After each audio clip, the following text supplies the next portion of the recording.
No, not the preamble again.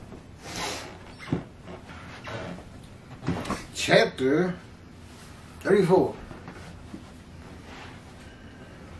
God's power in creation. From his book, new book, dictated to me, the righteous servant Mashiach, the man of Isaiah 11 and 53. There's more information on that in prior videos. I'm getting real weary of going back over them. Just as he dictated the Torah to Moses, Moses couldn't possibly have been able to write those 5 books. The knowledge was just far above him. I mean, he was raised as a prince in Egypt. And the only gods he heard of, I guess, were cats or something. Whatever the Egyptian belief was. It was several years later, but still. He had run away from Egypt because he had killed a man in anger, and instead of repenting to Pharaoh and begging for his life, he ran.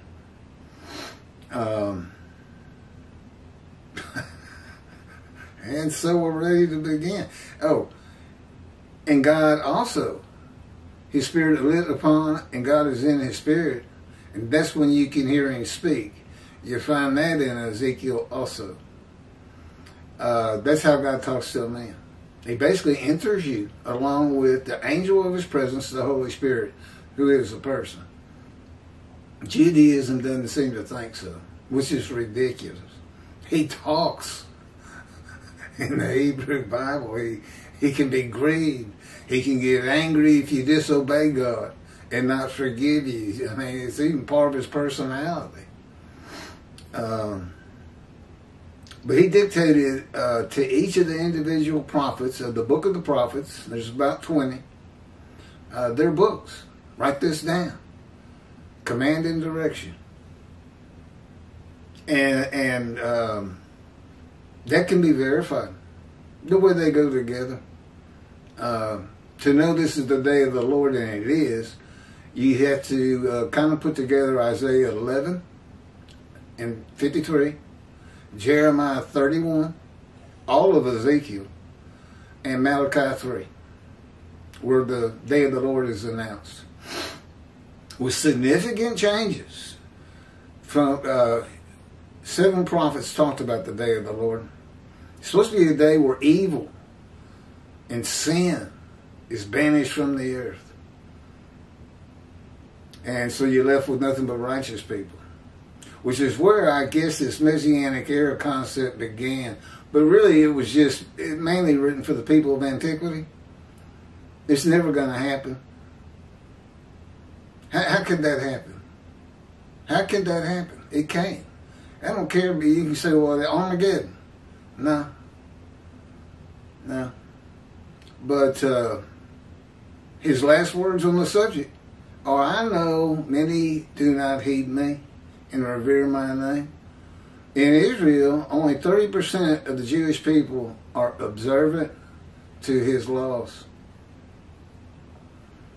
And Brambam says Moshiach will have all of Israel walking in Torah. And they teach that. And perfect the world. Which I guess means world peace. Really? Moshiach's going to bring world peace. Huh. I think I'm going to cause a big disturbance is what I think. If anything, there's going to be a jihad declared against me by the Muslims for saying I'm the last prophet of God. This is not Muhammad. That's a blasphemy to Muhammad followers right there. Yeah, jihad, where it goes out. If you see this man, if I give you a picture, probably kill him. Do I look worthy? God's with me. He'll know if I'm walking into a trap. And maybe that's the way he takes me out. Yeah, he's going to determine when I die. Moses was a person who murdered a man in anger, hid the body, and when discovered became frightened and ran from his crime. And then became, at the end of his days, a person more humble than any other man at the end of his life. He was chosen above all mankind, achieving a greater knowledge of the Almighty than anyone before. He's been with me 16 years now. I know him well. I don't understand a thing he does. I don't know why he's doing these things to me. I just know what they are. I just know he does it, and I just endure. Yeah, for all intents and purposes, I'm always in pain somewhere. Primarily over here and in my jaw joint, my TMJ. So Moses was a man like Ezekiel in that his spirit could become infuriated, furious, and bitter. To calm the spirit of Ezekiel, God pinned him to the ground for 430 days. Hands handcuffed behind him so he couldn't roll over from side to side. He had to stay on one side for like 380 days. And he got to roll over for 40 days for the punishment for sins of the house of Judah. The 380 days, I think that's what it is, was for the house of Israel, the northern kingdom, where they really must have been doing some sin. It wasn't vicarious suffering. It was supposedly a punishment on this priestly man who had been trying to get the house of Israel and Judah to stop sinning his whole life. And now he's being told he's going to suffer equally with their punishment. Their punishment was defeat and being deported to Babylon, and which would be Iraq and Iran. I don't know if Babylon went that far. Any event, they got deported out of the promised land.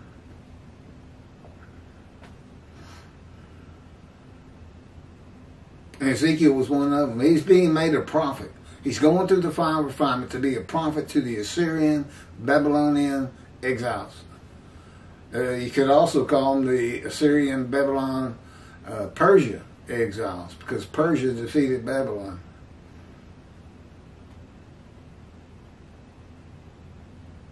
A man does not go from being hot-tempered enough to kill another man to the most humble man on earth by being the leader of hundreds of thousands of men and women. 600,000 men and their families were in the Exodus and known to converse with God.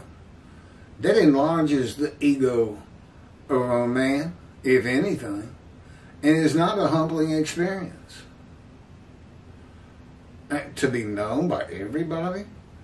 In some manner not spoken of in the Torah, Moses was put through God's fire of refinement, of punishment and chastisement, just as Ezekiel was, Jonah, Job, to be suitable for his purposes, as all of God's prophets are to one extent or another. Yeah, God's a strong believer in suffering. It's just good for you. It makes you stronger, wiser, humble, have a little humility. It is his way of preparing them for his purposes, from simply writing his words to being leaders of men. God's righteous servant of Isaiah 53, that would be me, is the prophet like Moses, who endures chastisement, punishment, maltreatment, crushing, and bruising by the hand of God, his words and his power, in God's fire of refinement, which I call God's boot camp for prophets, likened to a cadet who goes through boot camp to become a Green Bay Marine or a Navy SEAL. As I understand, that's very, very tough 6 months or so.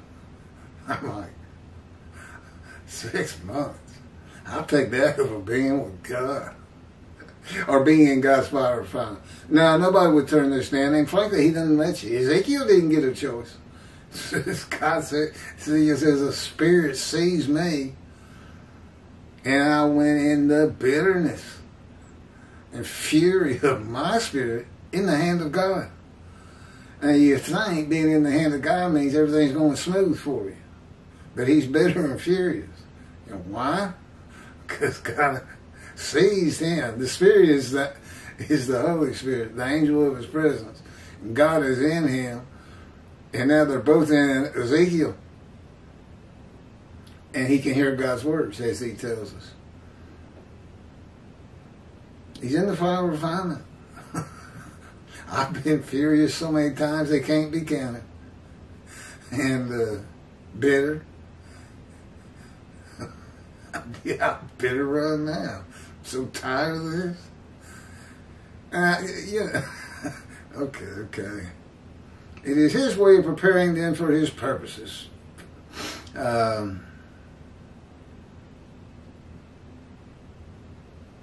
God incites and brings out emotions with chastisement and punishment and calms the spirit of a man in his words and power. It humbles a man.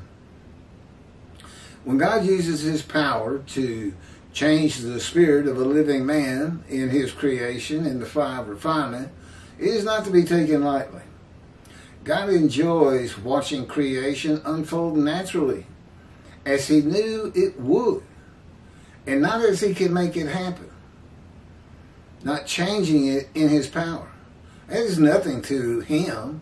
If he thinks it and wills it, it is. He thought through humanity from its beginning with Adam to the end. Whatever that is, we don't know what the end is. It's a safe bet it's going to happen one day. If nothing else, the sun will go out. When God uses his power to change the spirit and soul of a living man in his creation, oh, I just read that. Yeah, he thought it all through. Okay, next chapter. Chapter 35. Stirring the spirit of armies. Wow. Yeah, we've already, this memory card, this is my old memory card. It seems to be going a lot longer. But I gotta reset it for every book. Means I gotta go through the preamble at the beginning again. I've done it 34 times, man. It's called Stirring the Spirit of Armies. If you like the one you just watched, you'll really want to watch this next one.